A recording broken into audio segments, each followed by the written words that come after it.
Okay, and these are my 5 people.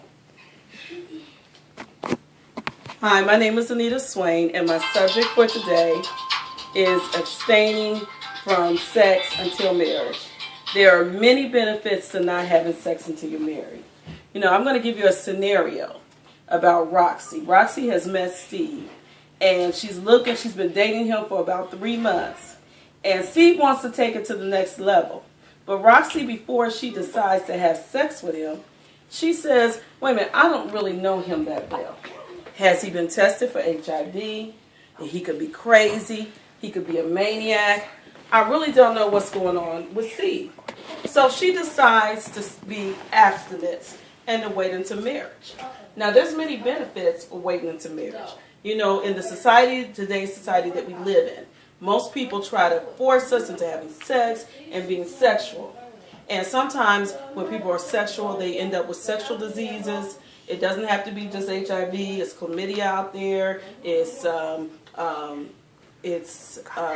all other kind of sexual diseases that can put women in jeopardy of becoming infertile, of having blindness. Syphilis causes blindness.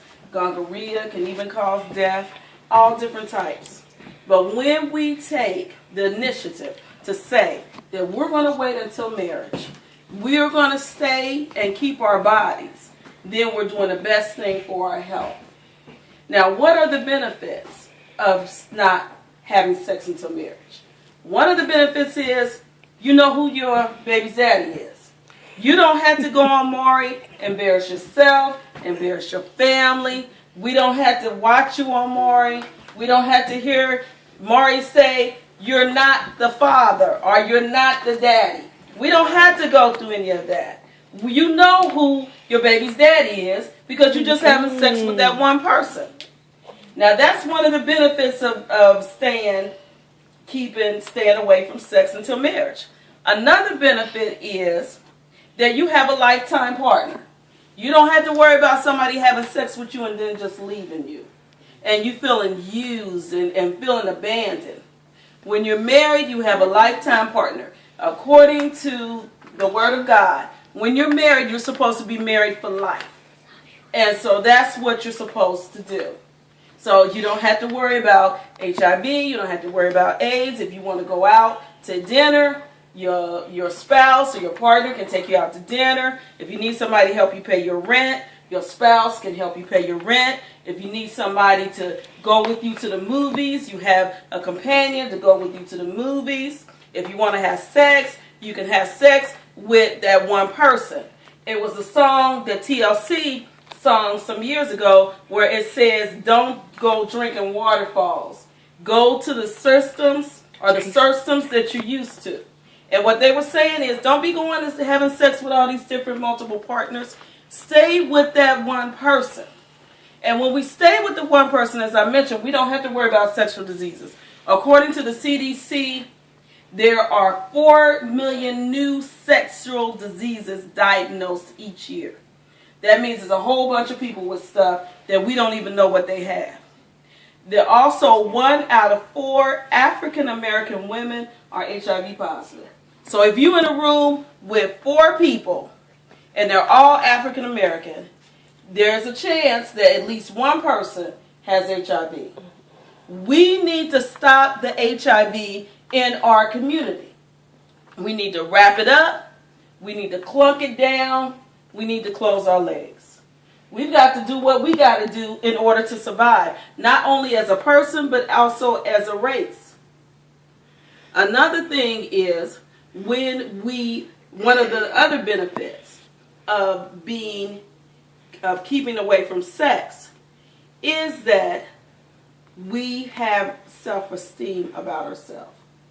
When you're with a lot of men or a lot of women in some people's cases, you lose your self-esteem. Because whether you're straight or whether you're gay, people don't have any problem calling you a hoe. They get on Facebook and call you a hoe. They get on the phone and call you a hoe.